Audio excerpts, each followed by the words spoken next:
There are people out there all across the country pushing boundaries to grow the game of golf. Like champion speed golfer Lauren Cupp, who plays faster than anyone else. And Will Lowry, whose work in the golf community inspires more kids to get into the game. As a champion partner of the Masters, Bank of America supports everyone determined to find out what's possible. In golf and in life. What would you like the power to do? Bank of America. Bank of America N.A. member FDIC, copyright 2025, Bank of America Corporation, all rights reserved. It's time for basketball, and Uber Eats is dropping deals on game day favorites to keep you locked in on the action. Like when you're craving a buzzer beater, but also buffalo wings. Or when an upset makes you want to ugly cry into a pizza. And right now, Uber Eats has game day deals from Burger King, Buffalo Wild Wings, KFC, and hundreds more local favorites. So you can keep your eyes on the ball and your hands on a burger. Order now, only on Uber Eats. Product availability varies by region. See app for details. This episode is brought to you by Walmart. New beauty is in bloom at Walmart, and it's all about springtime radiance. From Drybar, Tula Skincare, and hundreds more available online, Walmart has the premium brands you want and this season's on-trend products for flawless, glossy hair and hydrated skin. Big name beauty brands? Check. The things you love? Check. Find trending spring beauty and all you need to look and feel gorgeous at Walmart, on app and online. Ryan Reynolds here from Mint Mobile with a message for everyone paying big wireless way too much. Please, for the love of everything good in this world, stop. With Mint, you can get premium wireless for just $15 a month. Of course, if you enjoy overpaying, no judgments, but that's weird. Okay, one judgment. Anyway, give it a try at mintmobile.com/switch. Upfront payment of $45 for 3-month plan, equivalent to $15 per month required. Intro rate first 3 months only, then full price plan options available. Taxes and fees extra. See full terms at mintmobile.com.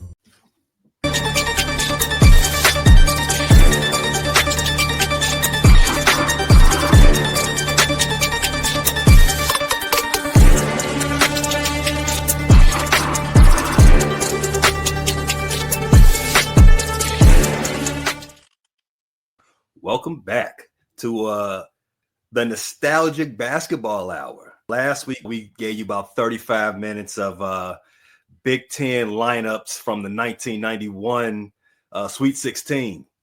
This week, what the old heads love talking about, what they love griping about from the new age, they're not physical, they're not fighting. Well, guess what? We got fights. We got a fight to talk about in the NBA, the WWE/basketball. So that guy that you all always saying is just waiting to fight somebody. What's his name? Isaiah Stewart? Yeah. Did he get his wish? No, not really. Who stopped him from getting his wish? Because we all saw Detroit. Detroit loves to play physical. I think that's in the DNA. That's the code. That's the secret sauce, if you will. For say it with me, Foster. Detroit basketball. That's the secret sauce for Detroit basketball. They not winning if they're not physical. They're not elbowing somebody in the gut on a layup. It ain't Detroit basketball. So hold on, man. Why don't you ask me to fill that in? I got it. Yeah, there you go.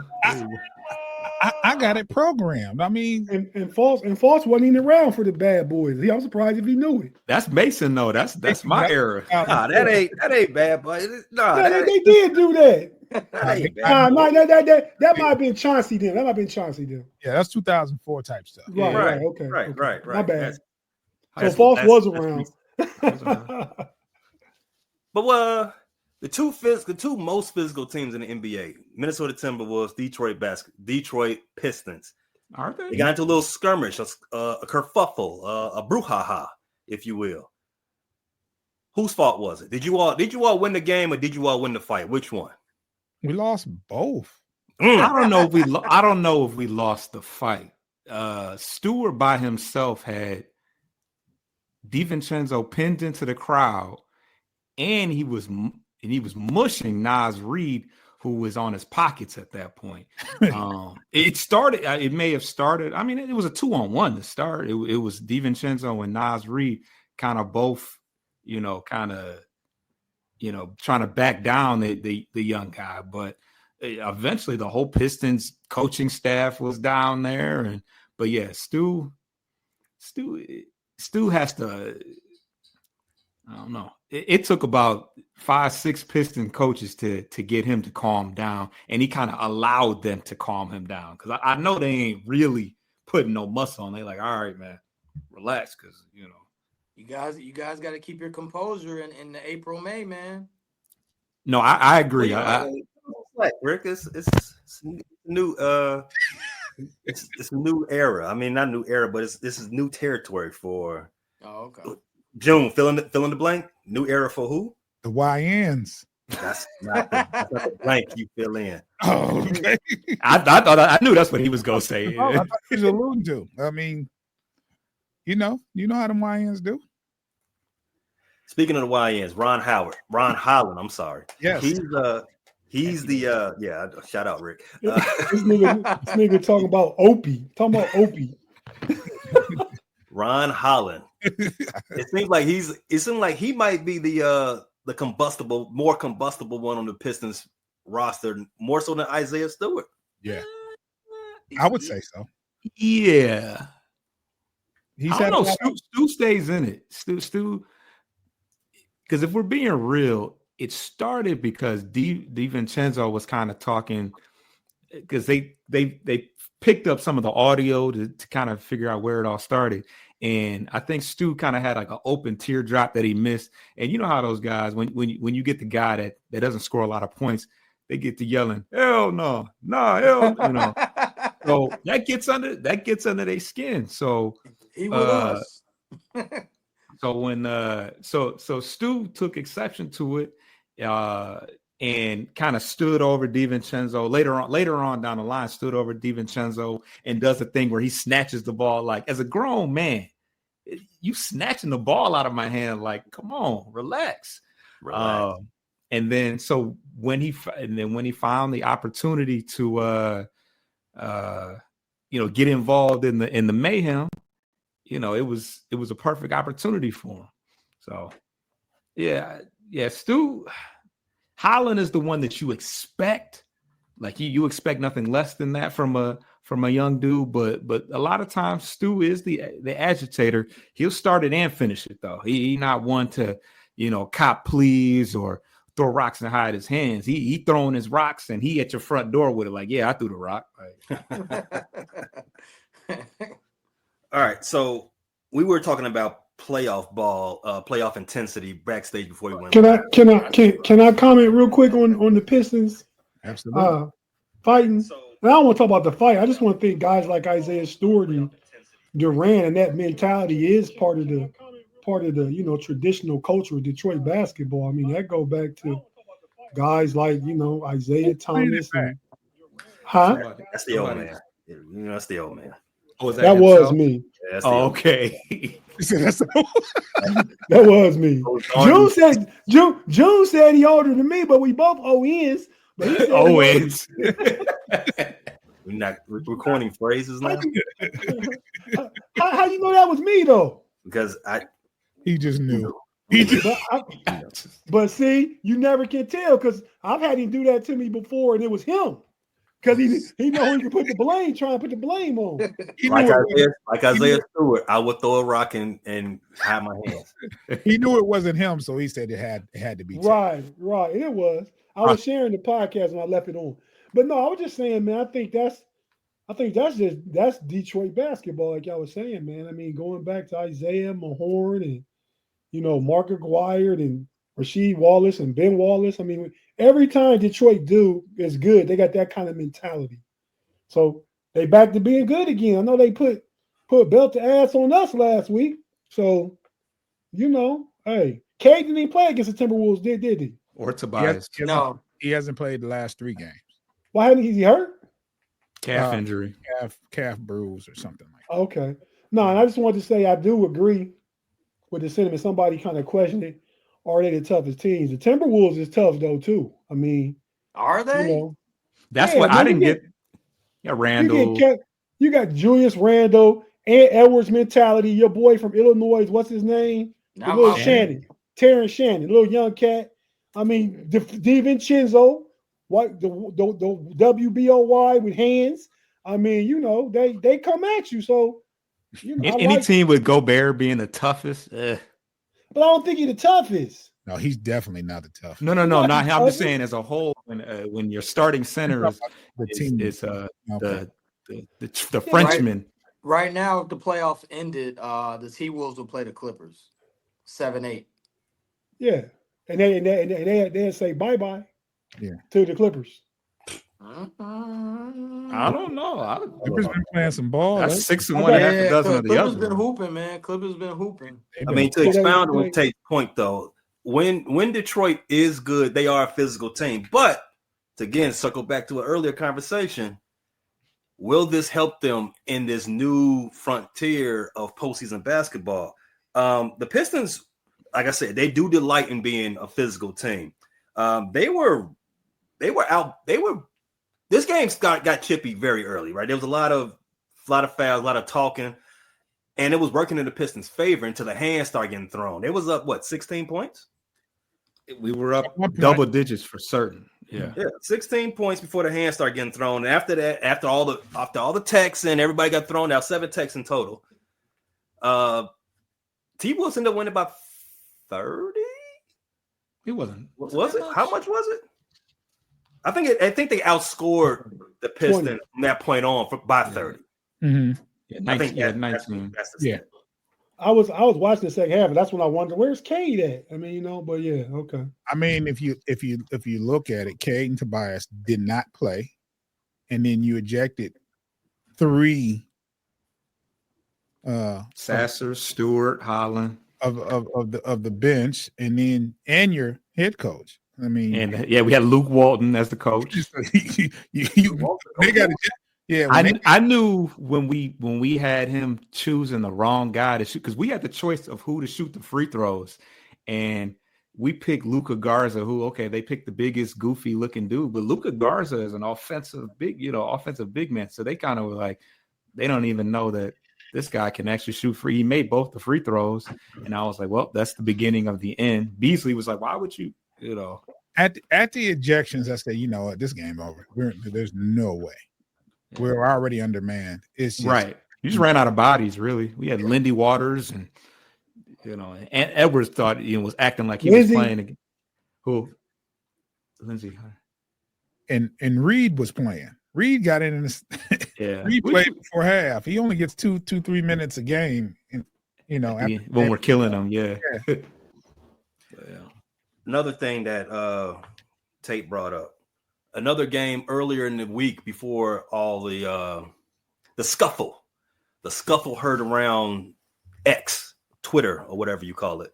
There was a division game. There was a division matchup. I don't think these two will meet in the playoffs, but the Pistons did play the Cavaliers this week.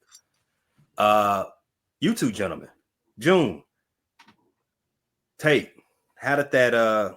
What was the story behind that game? We know who won, but what was the story behind that game? Oh man, you muted, Tate. I said I digress. I'll let June go ahead and run with that. I already said what it was. We got belt to ass that game. That's just what it is. It ain't no reasons, no excuses, no good calls. They just didn't come with the intensity they needed to come with. Detroit hungry, trying to potentially fight for fourth place, right? They can have home court advantage in the 4-5 game. Yeah. So and JB for JB, and we already beat them at the buzzer. So they came ready to play, and we didn't. That's my perspective on it. What it is, and it's a simple recipe for the Pistons. Most games, and it was no different than versus Cleveland. Pace. When we can get out and run and play some defense and get out and run, it's a totally different team. And we jumped out to a big lead early. Cleveland made a surge, cut the lead down to 2, and and it was late. I mean, cut the lead down to 2, but another run by the Pistons to close it out. So, when we're out and running and playing defense, it's a different team. Different team. So but I would expect this is the team that you all are most nights. Yeah, I mean, like I said, that Outside of the fact that our two of our best scorers didn't play, and we still managed the effort like that. I mean, Tim Hardaway had a very rare 32. He started out real hot. He had 14. I think he had like 14 the first quarter alone. Yeah. It was, pretty balanced effort. Dennis Schroeder had a near triple double. He's never had a triple double in his whole career. And I think he had 17, 10 and 7 or something like that. But when we talk about the physicality, there's a couple different ways that you can look at it. For one, on one end, we can be baited into, shifting, because a lot of times when we get into those things, I feel like it doesn't help. I feel like it helps the other team for whatever reason. I think there's an intimidation factor to it, and I think it sets the tone. I think the team there's a brotherhood there. They back each other, which is why we're so good, even when Cade doesn't play. But also, yeah, I mean, I think that it sometimes puts us in a bad way, especially because we've been shorthanded the entire year. That when you start losing those bodies and we start talking about not just technical fouls, but ejections, it can definitely put us in a hole in some ways. So I think it goes both ways, but ultimately, whereas teams have to get adjusted to that physicality come playoff time, we've been physical since day one. So there's no adjustment period for us. We just kind of get back to where we've been all year. As Tate mentioned earlier, you all still have the opportunity to get into the 4th seed. You're only 2.5 games behind. No, 1.5. A game and a half behind the Pacers for number 4. The Pacers, they're not slowing down though. They're 7-3 in their last 10. 1 game better than the Pistons. So if that is going to happen, you're going to have to play even more physical, but even more better, and get well soon. Cade. Those Pacers are also 3 games ahead of the Bucks. As I said, they will stay ahead of the Bucks, who are the number 6 team in the conference right now. 4 games ahead of the Atlanta Hawks, of falling into the play. And we don't think Glenn's gonna do it like that though, right? Yeah, Nah, he ain't gonna fall into the play. I mean, Dame is out for the rest of the year, right? Yeah. Indefinitely. Indefinitely. They haven't said if he's out for the year. They said indefinitely, but we don't know. I mean, blood clots are obviously serious. Yes. So we'll see. I mean, it's to be determined. Blood clot ended Chris Bosh's career. It's got Wemby's career in jeopardy. So get well soon, Dame, on some real stuff. Dame time doesn't end like this. Also, Thompson missed a big amount of time with a blood clot. Yeah, true. Klay Thompson? All-Star Thompson for the Pistons. He missed most of probably about a third of the year. Last year, and then he wasn't cleared to play at 15 games. Yeah, so took him a while. While we're talking about play-in teams that might be playoff teams, here we go. 7-3 in their last 10, still flying high. Those mighty Chicago, fill in the blank. Bulls. There you go. Bulls. There you go. Bulls sitting at 33-41. Like I said, 7-3 in the last 4. One of the best offenses in the conference, if not the league. Am I capping, Rick? I'm thirsty, so let me enjoy this. Hey, Tate, I saw the look on your face. Please interject. By the numbers and analytics, they're not the best. I mean, Cleveland is. But go ahead, Pave. We got enough time to fluff Cleveland at their time, at their point. Right now, we're you asked the question. Right now, we're talking about the Bulls, who are, and since the All-Star game, they've been averaging 127 a night. They average 118 for the season. They've always been a very good offense. One of the best in the league. Pace and space. Mr. Kobe. Mr. Kobe has been balling. Yeah. Yeah, as you know, my boy C Dub, he is a baller. But I do also want, but I want to ask you this, Rick. Is it just finesse? Is it just putting up fancy points, or can the Bulls actually run with anybody in the league? They can run in with anyone in the league. And say you can't, it's not even right, dude. The stats are there. The Bulls have shot 42, 43, 46, 42 the last 5 games. They hit threes at a high clip. In fact, like their number as far as scoring overall, I think they're like number 7 or 8. So losing DeMar DeRozan and Zach was subtraction by addition. They were stopping the ball. You open the space. Now you got Matas, who's playing the 4. You got Josh Giddey, who's looking to get that big money deal, and you got Kobe White, who needed Zach to leave to flourish. So with that, and Billy Donovan has instituted. He's gotten away from slog ball, so like now the Bulls are like running up and down the court, and I mean it's a good look. And I know I've been on record and saying we're pooping for Coop, but I mean the Bulls legit have some pieces to do something. In fact, I mean they can do something in the playoffs. Hold right there. And I just want to remind anybody who didn't believe that the Bulls can actually run with anybody. I don't know if you saw the Bulls this last week, but oh wow. But that was a cold-blooded shot, yo. That was a cold-blooded shot, man. I don't like LeBron, so I loved it. Oh wow! How could you not like? Whoa, we got to unpack that at a later time. You can't like LeBron and be a Piston. Come on. Well, I mean, 29 in a row. I get it. Yes, I was in the building. I hate it. I mean, that was the last time you was probably at the. Well, that was the Palace. Palace for sure. Damn, that was okay. Yeah, it's nothing. It wasn't a little Bulls back then. The Bulls are showing they're showing Matas is showing you that next year he's going to be something to be feared, so to speak. So, I mean, and Kobe White has been unleashed, and he's cheap.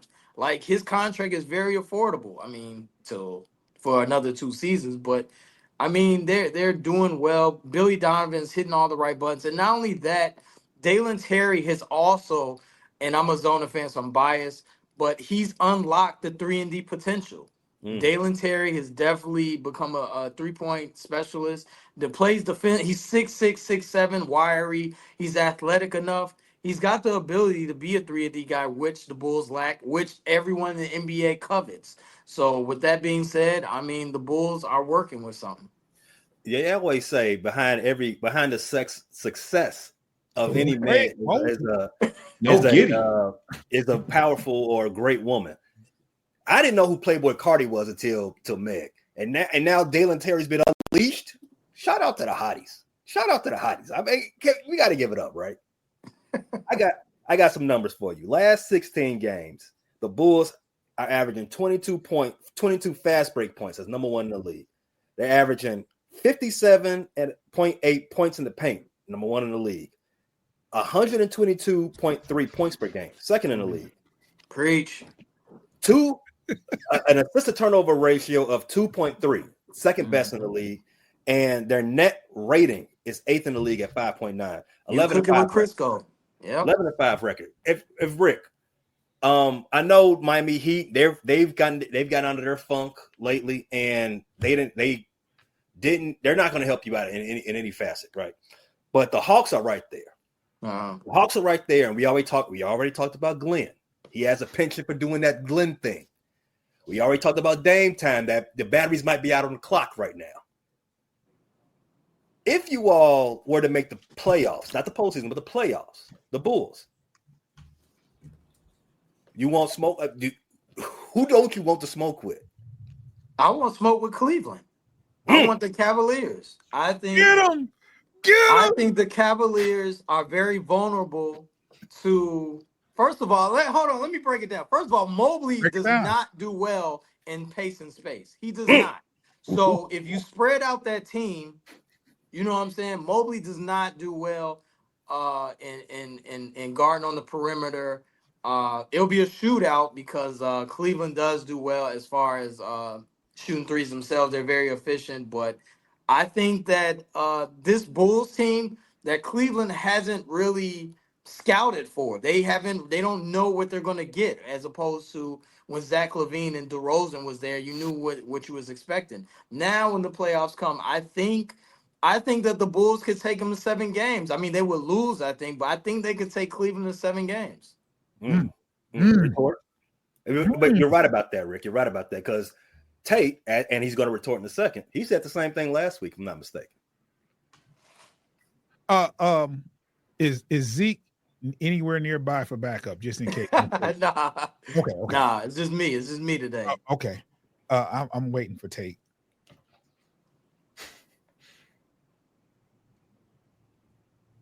I don't think he has anything to say to that. So I mean, I was waiting on you to give me the floor. we didn't say, and Tate was going to retort. Yeah, then I thought you was holding me off. You wanted to ask another question or something? Nope. 7 games. Okay, let's go. Well, first of all, Cleveland averages 123 a game, so 118 ain't even close to that. Over the season, the Bulls were garbage. They had Zack LaVine majority of the season. Okay, and just a month ago, y'all was calling garbage. Now y'all got some Duracell in your back, and you're super hyped now off a few good games. As we should. Yeah, the Four Locos still get sold in Chicago, bro. we got gas for days. This is going. When are you supposed to play your best ball? In January or in March going into April? Exactly. In March going into April. I agree with you. There we go. But a season is a season. The same stuff you had on tape. You got different play. And that's why the ball movement is there, because you got rid of LaVine and DeRozan. You kind of forced to move the ball. And far as I heard the word, one of them was feared.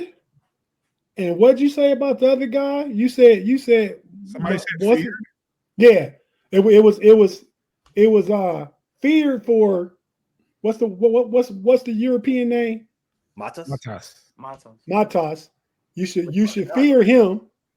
And I said second year. I said in his second year, though. I said in his second year, you're gonna be nice. So yeah, but no, he's not going to be feared though. He could be a better player. You know how strong the word feared is? I used that word feared, and Paige corrected me, so we're not going to use it. And then who was the other guy y'all talking about? We talking about. Were you not listening to us, or you just blanked us out? Like you just totally blanked us out. No, but I was waiting so long for you just to go on your pandering to the frustrated Chicago sports channel. I was trying to take notes in my head. Who was y'all talking about? Follow the frustrated Chicago sports fan channel on YouTube, everywhere you get your podcast. So who's the second guy y'all was talking about? Not Kobe. Kobe White. We talking about the UNC Tar Heel. Kobe White. Terry, Jalen Terry, because Jalen Terry. Jalen Terry. Shout out to the Hottie. He's a knockdown 3-point shooter. Lately, he has been. He has unlocked that. He's definitely unlocked that. Pat Williams. Yeah, he's better. Dude, Jalen. Hey, I've been watching the Bulls game. The last 2 games, Jalen Terry. He's been. Dude, he's. Will we concur 10 games is a small sample size still? It is, but like Pay said, like you want to play your best ball March, April. Are we not agree? We're all basketball aficionados. So like I would want my team to peak around March, April, May. I would agree. I root for Isaac Okoro all the time. You know what he do in the playoffs compared to what he do in the regular season? Trash. He hasn't got it. It's a different level. It is a different. So that's what I'm saying. We got to see. Yeah, going in from March 31st to tomorrow, April 1st, he's raised his game a little bit. But when April 17th come around and you in that playing game, and I hope y'all get what y'all asked for. I hope y'all get the AC to come to Cleveland. Hope you get it. Let me. Can I ask you this? Can I ask you this? Would you take Billy Donovan over Bickerstaff? No, not Bickerstaff. Not at all. Kenny. Nope. Why would I take over Kenny? Kenny just took a team. They got 60 wins right now. It made them better. JB Bickerstaff made his team better. Why would I take Billy Donovan? He's never done anything since he's been. Last time y'all was relevant in the playoffs was Tibbs was there. Billy Donovan has done something in this league. He's coached 2 MVPs. He's taken 2 different teams to the Eastern Conference Finals. But continue. He coached Russ and KD. Didn't he coach KD? The little boy Scotty Brooks looking dude was there. He did. Well, Scotty Brooks looking dude. Scotty Brooks is in the NBA, but yeah. No, but still, that was Scotty Brooks, wasn't it? He was the coach. Right. That's all I was like. Scott Brooks Oh, yeah. I was confused. But yeah, so I hope y'all get what y'all asked for because it won't even be a gentleman's sweep. It's going to be a straight sweep. Go home. Y'all just didn't want to make the play-in a month ago, though. That's what I can't get over. Trash. Listen. When you want to eat something for dinner, don't you change your mind? You're like, nah, I don't want Wagyu. You know what I'm saying? I might want lobster tail. You know what I'm saying? Like, you might change your mind. I changed my mind. I want to get in the playoffs.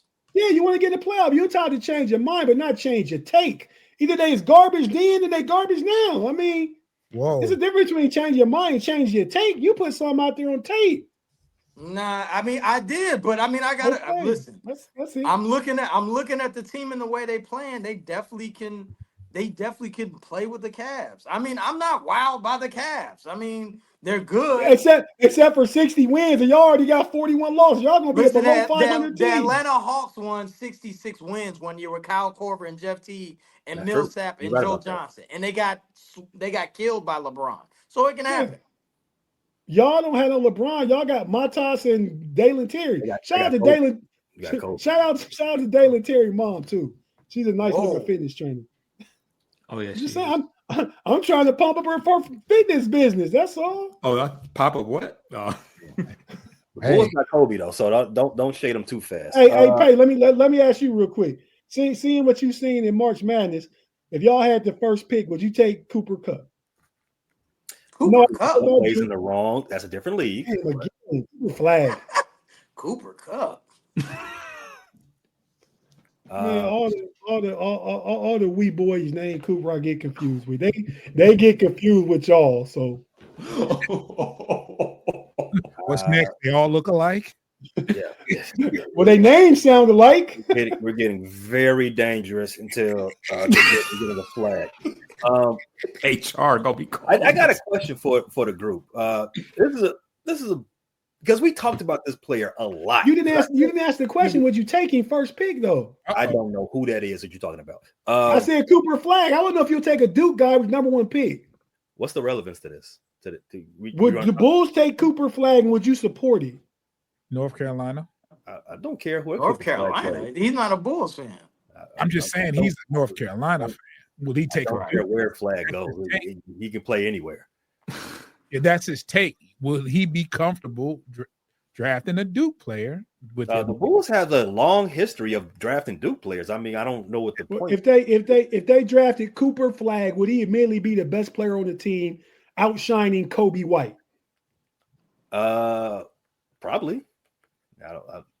No. I don't. That was so difficult for him, y'all. But go ahead, Pay. I'm sorry. I don't get. He will not be better than Kobe White.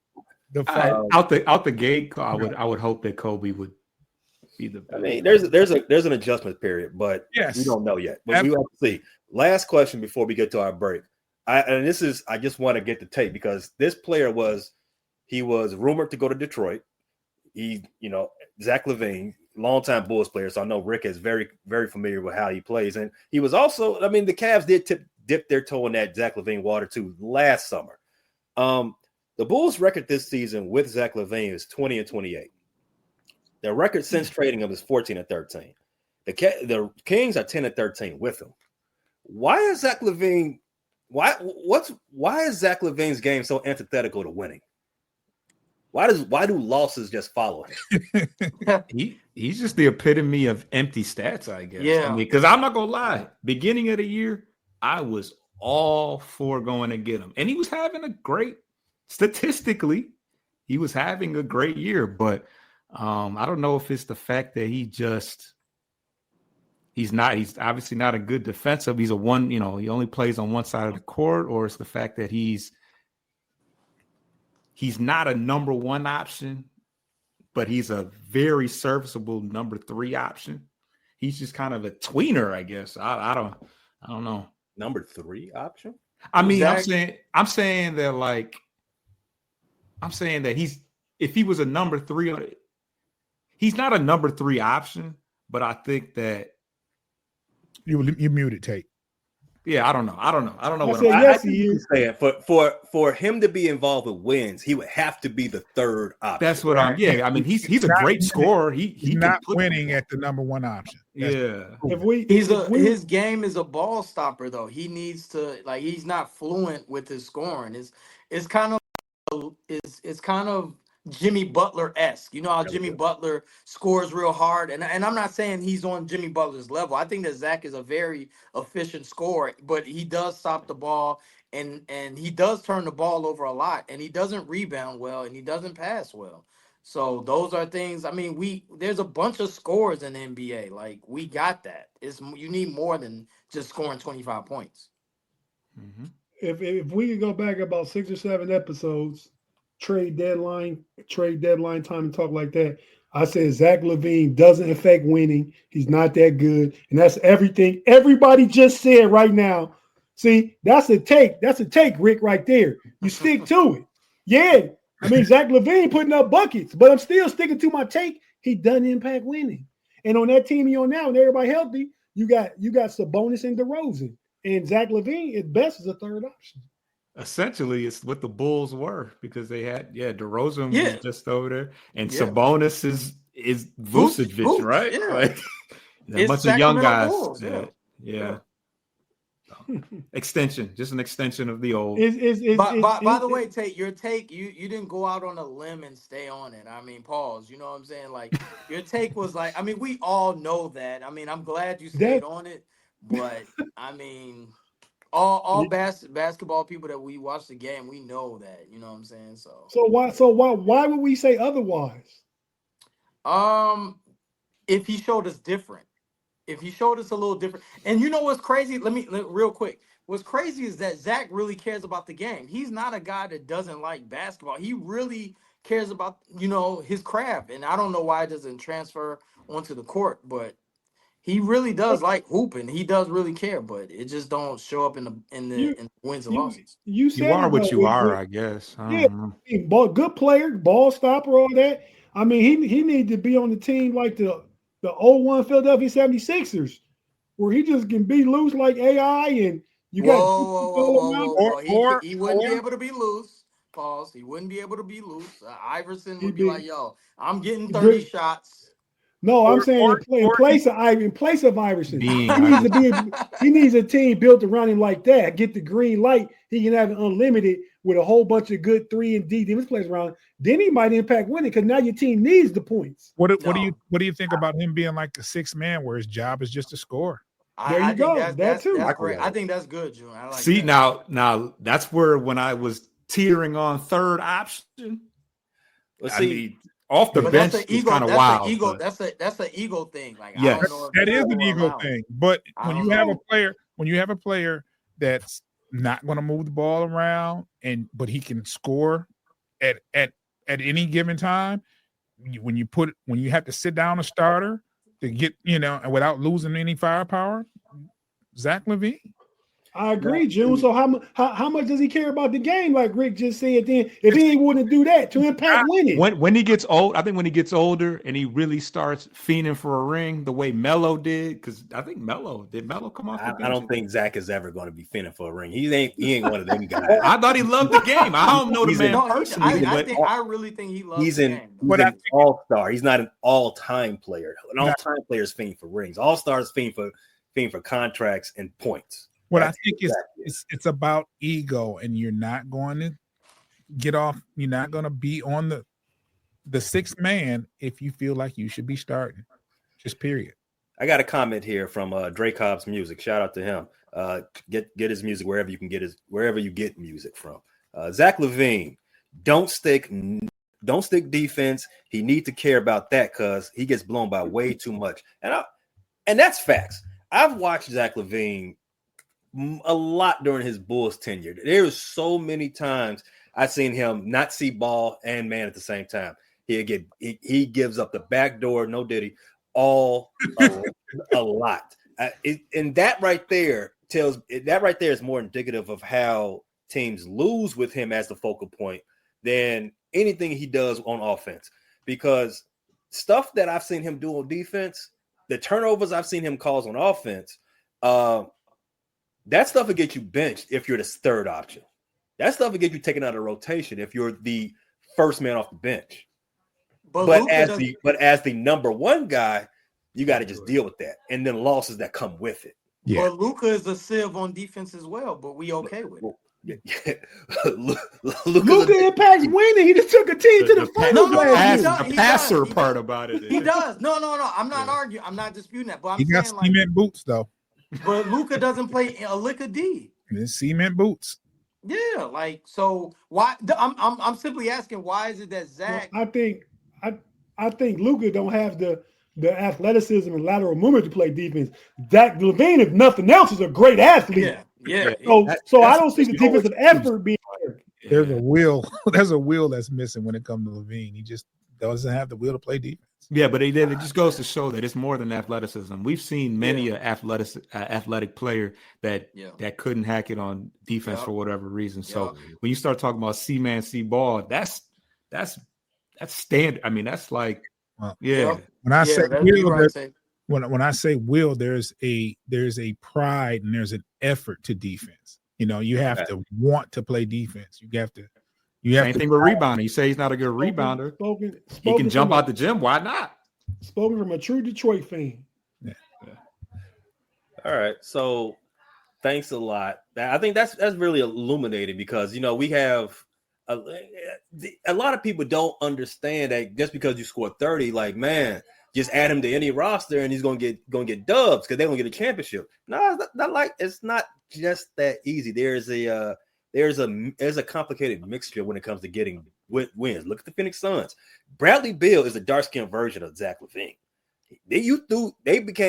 He got over there third option, and he's been forgotten about. He put on a headband and was like, "Who is this guy?"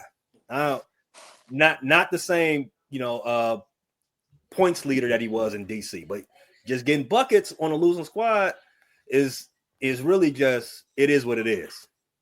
Can I ask this one question? Is it coaching? Is it they're not placing them correctly? Like, there's got to be more to it that these players aren't able to succeed and they have the talent. Can it be coaching? Yeah, coaching goes into it as well. I mean, you want your coach to put you in the best position to be successful, right? Right. But I don't think every player, and this is why, NBA players get paid the way they do, because the cream of the crop, shout out to Macho Man, rest in peace. The cream of the crop affects winning while getting numbers, right? Mm-hmm. Luka, as an example, they can do that. Other guys can't do that. They can't, and they just don't have. It's like a brain fog. What can you do to affect winning while getting numbers? It's very deep. Mm. Stop it, Joe. Yeah, let's go ahead and take a break. I said, whoa. That was Tate. That. Okay, y'all knock it off. Let's go ahead. Let's take a break real quick. If you were listening on audio, our advertisers would love for you to check them out real fast for the one time. Watching live, we'll be right back after this quick little intermission.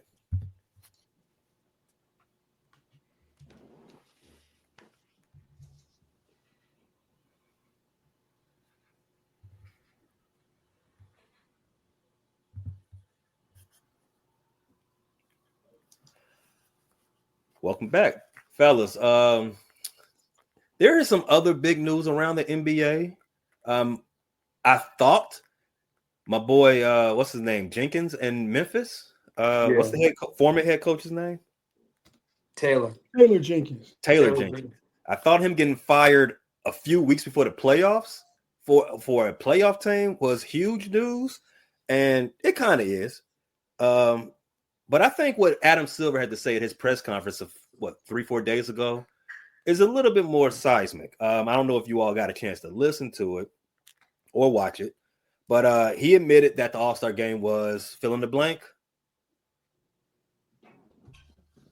Trash. There you go. He said it's a miss, but we don't know. He said he doesn't know what they're going to do next, but he admitted that this year, not the best, not their best showing. I kind of I liked the attempt, but just like my boy, unlike my boy Lethal Shooter, the misses kept coming. They didn't understand it now after the first one. I understand it now. But the other thing that probably got more people's ears perked up was what he said about Europe. They're going to move ahead officially with plans to expand the NBA in Europe. I'm not gonna get too deep in the weeds with it, guys, but would you like to see the NBA with, I don't know, a European division? No. You mean like travel, like have to travel over to Europe for a road trip? I mean, why not? No, that sounds trash. I mean, you fly a lot, Foster. Hey, how a lot? Never been overseas for the record. What? Never been overseas. Hey, you know what? At first, I thought June was joking when he said you was a mule, but now it's the boats pull up to my port. And you don't got to get on the plane to go down to South America or Mexico. Yeah, you still got to get on a plane. Tell the truth, then. No, if you fly in, but say you don't got to go overseas. Oh, right. That's what I meant to say. Yeah, you don't get overseas. Never been to Mexico. Rick, how you feel about this, man? Let's just paint a picture. Let's say the NBA gets 4 European squads over there. This would be a good or bad for the NBA? I think it would be bad. The players are already complaining about travel schedule, and that's why you see a lot of. If you guys haven't noticed, scheduling there's a lot of back-to-back home stands. So imagine that with overseas, and then overseas the recovery, and then you're gonna have to have like 3-4 days off. I don't think that you can actually implement days off for a Europe leg, unless it could. I don't think it would work. I think that the players would complain more than they would like it, and I don't think that the product of the NBA expanding to another 4 European teams doesn't make the product better. I think that I think that there needs to be a team. I think Seattle needs to get their franchise before anything, before they even go to Europe. So having a Europe leg, I don't see the good in it. So, for lack of a better word of it. I think money-wise, it would probably be good, though. I mean, I think those games would be sold out. The game's already global. The game's already global. I'm sorry to interrupt you. You can get more global. Yeah. It's already second behind football. It's already for the soccer. It's already second behind soccer. Those games would be like soccer games. I think they would be like super like. It would be different than an NBA arena where like you go to a New Orleans Pelicans game for $6. Like I think, and I'm not saying I want this, but as far as the economics and all that behind it, I think it would be, I think that it would be something they would consider. Not to mention the fact that, well, when you talk about the traveling and all the different type of stuff, that's just math. They got nerds to figure out how to make the players, but teams are already complaining about Detroit, or the Bulls are complaining about a West Coast trip doing a 7-game leg for 10 days. That's brutal. So imagine going across the pond. Y'all got the economic and financial aspect of it correct. It would be a huge boom for the NBA. Fans over in Europe would eat it up. How it would work, and y'all think they're gonna be going back and forth. Teams gonna go over there, they're gonna play everybody in Europe. They'll play all their road games on one road trip. How many teams that is? They're gonna be able to bring their families over to Europe and hang out and enjoy Europe. Players not gonna complain that much about it. They want to see the game grow because that means more for their pockets. That means more money share with the league and everything else. So I think it could work. I think it's going to work. I think they're going to do it eventually.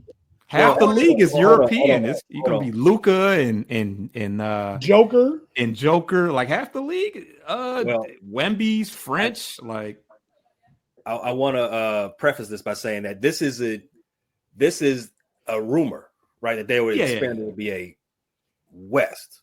Would that be East? I don't know. Whatever. The Earth is flat anyway. Who cares? It depends on where you go. All right, Kyrie. Here we go. speaking of nerds from Duke, Adam Silver, dork. But most people that are closer to the situation and have more confidential conversations with Adam Silver, again, dork.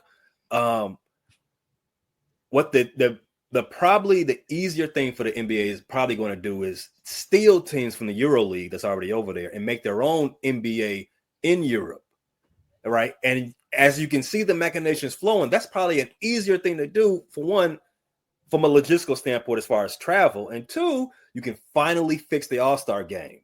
You can finally have USA versus the world. Mm-hmm.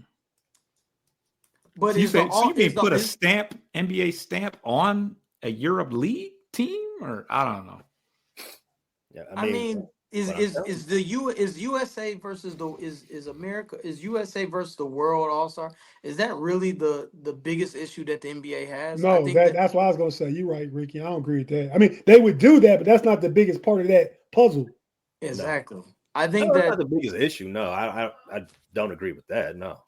I think that adding more teams is really diluting the product, and I don't think we need more teams. I think that we're already seeing an inferior product. Like, I think I wish they can downgrade, but they're not going to do that. But I don't need to see 40 teams in the NBA. I don't need that. That's true.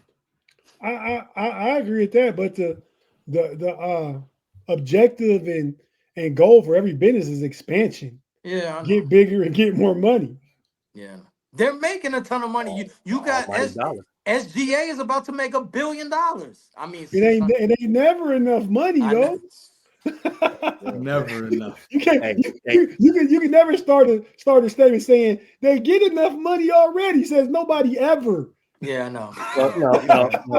No, you're right. Karl Marx said it. I'm pretty sure he said that. And you call Adam Silver a nerd. Karl Marx said it, and the color of the blood of a capitalism is definitely green. There's never enough money. This is how the NBA is worth. Can we get a team in Seattle? That's all I want. See a team in Seattle. How about that? I mean, yeah, I would prefer a team in Seattle before they do anything else. And I agree, Rick. I think the product is a little bloated right now to the point where it's diluting in talent, kind of like what you had in the 90s. But we ain't gonna talk about that right now. And B, to go back to Foster's point, you can go see a Pelicans game for the fin ball, and because one of the reasons because they don't have a suit, because Zion is not a fill in the blank superstar. There you go, in shape, better. And that's a sawbuck with tats.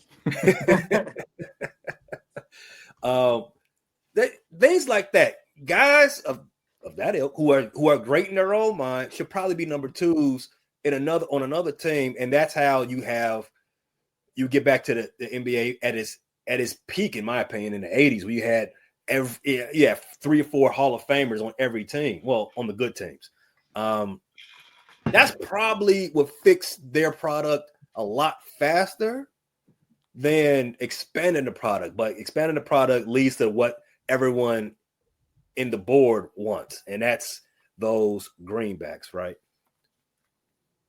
I mean, there's a player pool out there, man. We got 15 professionals on the roster. Say you have an expansion draft, each team got to make 3 or 4 players available. You got the whole G League. You got people already playing on professional teams overseas. I'm saying these teams could be put together. Now, they might be diluted a little bit. No expansion team competes right away. A little bit. Carolina Panthers, Jacksonville Jaguars. You're talking right away. Football's a little different. Football. It was a little different, but they were good right away, right? I think it was like 2 or 3 years. I don't think like in inception they was going to the AFC Championship game. Hey, it's false. I was a grown man watching it. That was probably my first look of football, but Jaguars had Mark Brunell and football can be a little fluky. Jimmy Smith, Keenan McCardle, Fred Taylor out the gate. Tony, the big lineman from USC. Baselli. See, I know too. Football can be a little fluky at times. I was playing heavy Madden back then, though. Oh, you But want yeah, football. Yeah, but knock it off. But you're right though. You're right. Yeah, but football can be a little fluky at times. Basketball, you're not going to be able to hide for too long. For 82 games. You're playing. Bronny will be a starter on the team with your plan. I don't think at that point. We said when he threw G League in there, I was like, whoa, you got Drew Timmy and yeah. Hey, Pay, there's some breaking news that I know you probably would laugh at and scoff at. Basically, Zion and McCollum are shut down for the rest of the year. Oh, you don't say. Brandon Ingram got paid $40 million and hasn't played all year long. That's what's wrong with the NBA. He's got the craziest ankle injury of all time. It was the ankle, right? Yes, an ankle injury. Yeah. And we were talking about trading for him. God. What happened? Did it fall off? That's you know what time it is. No, I don't. Yeah, you know what time it is. He said, I gotta believe that you know what? I'm just not going to do this New Orleans thing anymore. They traded him to Toronto, who is not going to make the playoffs, not going to make the postseason, mind you. And then they acquired him and then gave him a new deal, and he still ain't played. I thought that he was gonna play some games though. He's still sitting over there. And there's no reason to start him play him for the last 10 games. So I don't know. They just printing money. Is Zion getting traded in the offseason? Who would do that? Ooh. Who's desperate enough to do that? You got a crazy contract. I don't know who would do it, but you know who would? Nico. Obviously, the Raptors would. Oh, yeah, you're right. Yeah, Nico. Yeah, Nico would. Yeah, Nico got to be the worst. When KD falls through, your last ditch effort. I don't know, Dallas. The food in Dallas is pretty good too, I think. He might go to San Antonio, KD. Yeah. You ain't got no choice but to lose weight in San Antonio. Lose weight? Well, you know what? If you ask Charles Barkley, it's the other way around, right? Yeah, you gain weight, and it ain't nothing to look at. But Whoa, slow down, Rick. Slow down. That's what Charles he said. Yeah. He said the San Antonio. What do you say? A San Antonio eight lawyers on the payroll, so we don't. You gotta be cool. You gotta be cool. Be too cool, you gonna lose. You gotta be cool. Hey, what's coming up this week for Detroit Pistons? Y'all got any marquee games on the schedule? We got OKC coming up. Yes. We got to wait and see how extensive these suspensions are. Yep. I think Cade's on his way back. He's been out for over a week, and I don't think he's super hurt. Tobias, I don't even know why. These guys look rather healthy over on the sideline, but or at least in my mind, I'd be thinking he looks fine to me. For you being kind of difficult. Oh, he has on a jacket. He's fine. No, doesn't mean that they're healthy. Yeah, in my mind, I'd be like, he's smiling too much. He can't be in too much pain. Cheering like something's wrong with him. I'm a hater, so it's Damn, Foster, why you gotta get your rich ass out there and play some games? Oh man, you a shut up and dribble guy. Okay. Hey yo, you're a shut up and dribble guy, huh? B Falls. All right. Hey man, these see how the colors, see how the true colors come out, man, on Monday. I told you, I gotta watch it about Foster, man. Foster, boy, go. Yes, but we got so we got the Thunder. That's a game on ESPN. That's on Wednesday. We got the Raptors. Speaking of teams that's just giving away money for nothing, and then we got the Grizzlies after that, which should be interesting with the new coach and whatever they got going on. That's I know Pay, you didn't go in extensive, but that's mighty weird that Taylor Jenkins got fired. And I mean, it shows you that superstars definitely run the league, because there's been reports that Ja doesn't fuck with dude, for lack of a better word. I'm sorry. Ja doesn't rock with his offense. He really wasn't in tune with the head coach. So that spoke volumes as far as why he's had an off year and why he sat out multiple games. And that's kind of that's kind of sad that Taylor Jenkins, he was a good coach. Taylor Jenkins is a good coach. So that's Ja definitely wasn't feeling him. So when he just coached a year or two ago, 2 years ago. And Ja ain't been on the court. He been injured and playing with guns. Like, and he still held the fort. You know, he still held it down. So he over there playing with pistols. Then he stuck up Jenkins for his job. Dang, that's messed up. Speaking of the Thunder. Speaking of the Thunder on our schedules coming up. Oh my God! Yikes! Where is Can beat anybody, huh? Where's Jalen and Matos at? Where they at?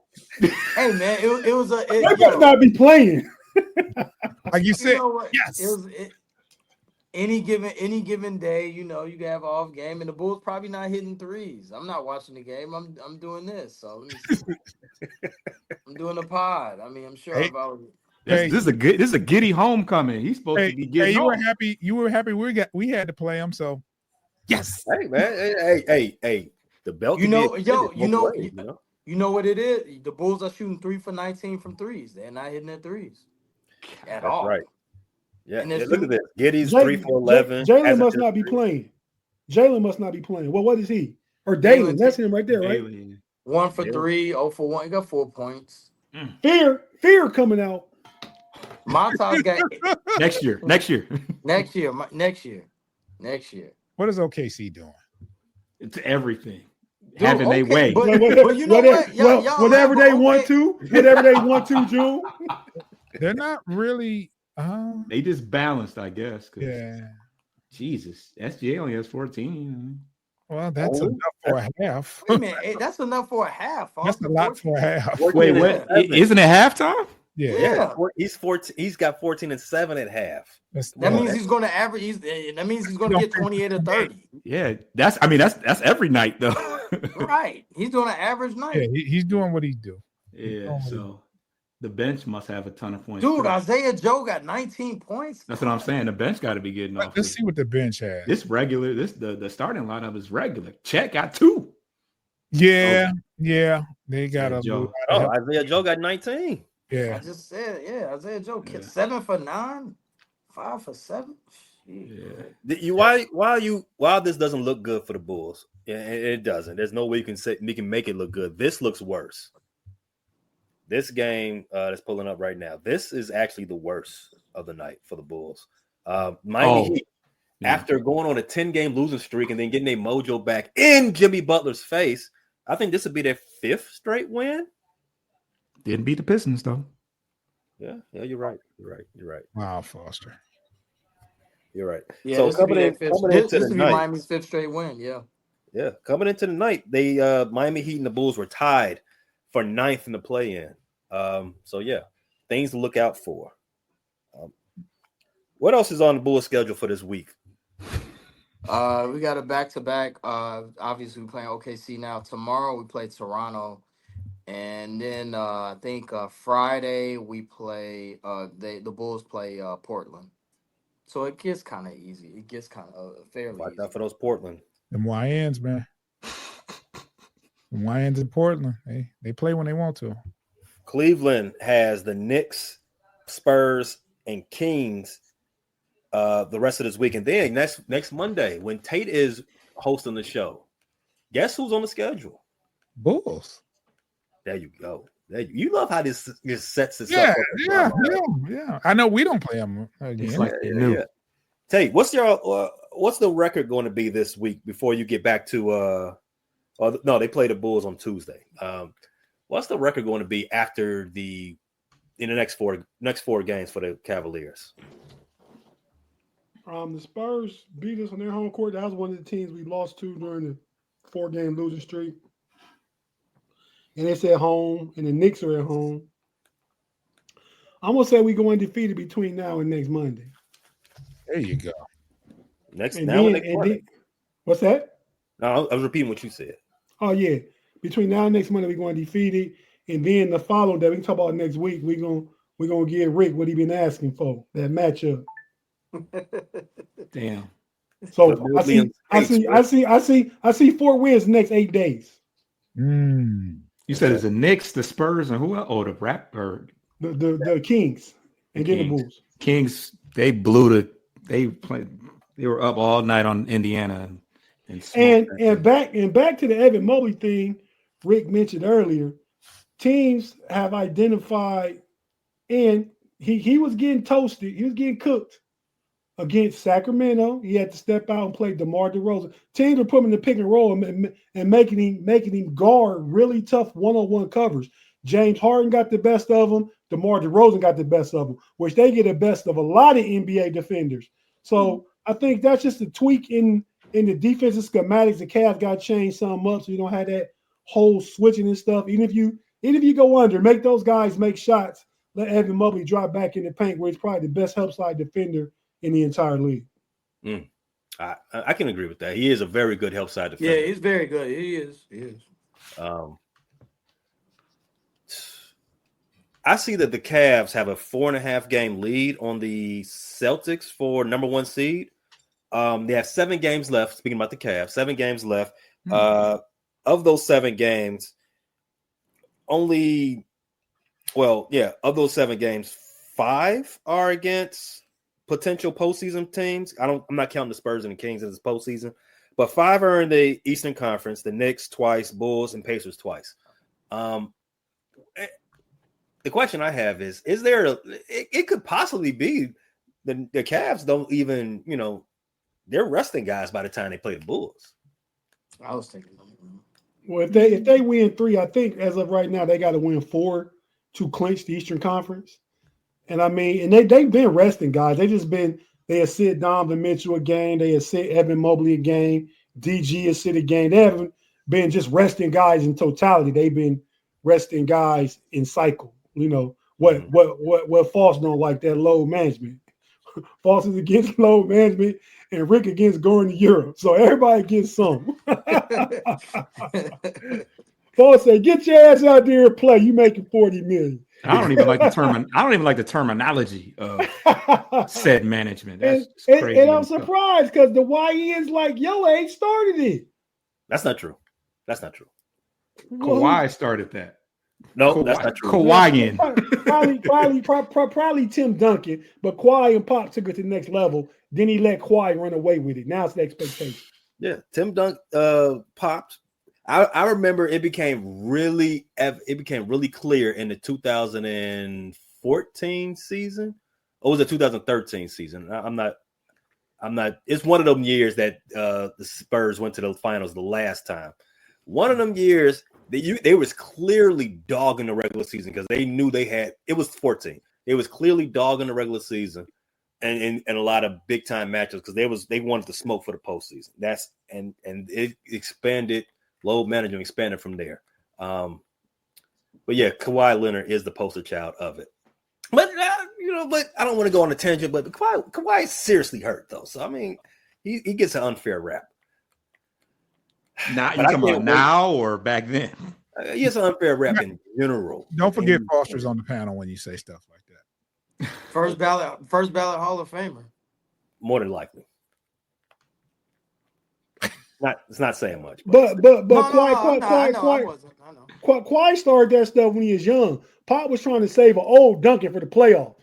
Kawhi like 25, 26 years old started that stuff. Why was hurt? He's still nursing the same injury he got in 2015. Then retired because what? Whoa! That was 10 years ago. Foster, it's 2025. You forget. I want you to stop going to work. Well, if you do punch Foster does not work. You really are a shut up and dribble guy. I want you to stop going to work. Stop accepting the money that they give you. I don't want to see Kawhi Leonard's backup. I don't want to see. For the record, Foster does not work. Bones Highland is pretty good. I don't know what you're talking about. Bones Highland is in. He used to be his backup. Is in wherever Minnesota's G League is. They got rid of him. Yeah, I thought he was a good player coming out, but then he's fun to watch. Yeah. But but I don't know what happened. He must didn't get along with Kawhi. He must have been saying, "Coach, you playing me too much, man." Kawhi got to get in there, and he got out of there. You know how the star players get people out of town. They run pet peeve of mine. How did he get the nickname Bones? I mean, why? He's not I think it's because he's skinny. I think it's because he's not that good enough to have. I mean, he is, but he's not that good enough to have a nickname. All right, let's he's not good. He's an NBA. You're right about that. When your mama call you Bones, you just stick with you. This joker is paid. Why we call him paid? We all know the answer to that question because he has a lot of money. Yeah, that would be there. He said, "I'm his cousin. I know better." we know the answer to that. I'm good enough to have a nickname. I don't know about the guy Bones Highland, but Bones Highland. I don't even know speaking his real of name. Yeah, I know, right? Everybody on this panel got a nickname. My Detroit dynamic duo, Triple D. Where on your channel this week? What's the new stuff coming down the pipe, coming down the chute of content? Well, get every drop. Whoa! Hey, don't miss a drop. This is a kid friendly show. I want to remind everyone. You can check me and Foster out on Bleachers and Speakers on YouTube. We have on Wednesday a joint show with our NFC North comrades where we'll be doing Bleachers and Speakers podcast that covers the Detroit Lions. We're going to talk NFC North football and NFL. Just because the season's over doesn't mean that our show is over. We're going to keep this thing going. And we have our post-game podcast on Saturday where we wrap up the Pistons week. I had to say that with slight caution because I don't know if it's a pause-worthy moment or not. But, yeah. And Foster's doing Corner to Copa, Bleachers and Speakers. Baseball's back. The regular season has started. So you'll see a lot of games or after-game podcasts from Foster and Coach. So post-game podcast, Corner to Copa, which is, Detroit Tigers reference. All can be found at Bleachers and Speakers YouTube channel, and where all three of those shows are wherever you get your podcast: Spotify, Amazon Music, Apple Music, all the such. Tate, what you got coming up for the Cavs this week?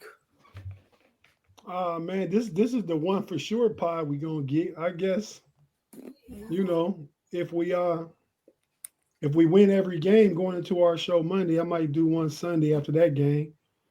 But to kind of preview and maybe I can get old Rick to join me, man. Do an old Bulls Cavs pregame podcast and talk about it and let him tell everybody out there in our know-it-all in Cavs Nation just why the Bulls want the Cavs in the first round. But nah, man. So we got this one uploading tomorrow morning. Then we'll see how the week goes as far as the That's Rather Cavalier channel. Check it out on Fans First Sports Network, wherever you get your audio. We go on YouTube sometime. Like we'll be on YouTube next week when I'm hosting the crew here for the podcast. But so we'll be on YouTube that week for sure. Sports Life and Hip Hop. Appreciate the audience that Sports Life and Hip Hop have brought to the show today. What new content you all got pushing up over there, man? I seen Buns and Basketball. Buns and Basketball we already had out. This week we'll probably do a show. Shout out to my guys, Joe and Zeke. Zeke's not here today. My man, 100 grand, you know what I'm saying? But we'll probably during the upcoming month we'll do some car shows. We'll also interview. It's the best time of season for sports. Like, I'm sorry for cutting you off. You know who's in town. You know who's in town. This upcoming month we're going to be interviewing some porn stars, some sex workers as they like to call, and get more in depth on their lifestyle and why they make a lot of money and how to get involved and all that. Hip hop. Sports Life and Hip Hop, man. I said sex love. Hey, I'm gonna ask. Ain't no love in that game. Hey. But we got a lot of stuff. I mean, not only are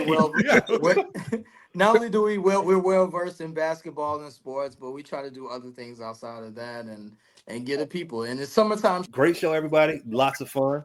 next week, check us out, Know It All's channel on YouTube, and go. I don't want to say go Bulls. I hope everybody has a successful week, and you're not too down for everybody being out of the March Madness tournament already. So until next week, guys. Peace. Thanks for listening to this latest edition from the Frustrated Chicago Sports Fan channel. Whether you listen to this on Apple Podcasts or Spotify or watching on YouTube, make sure you like, subscribe, share with a friend, and hit the notification bell so you never miss a drop. And all my homies from Chicago, we say 3 things: bear down, go Cubs go, and sell the team, Jerry.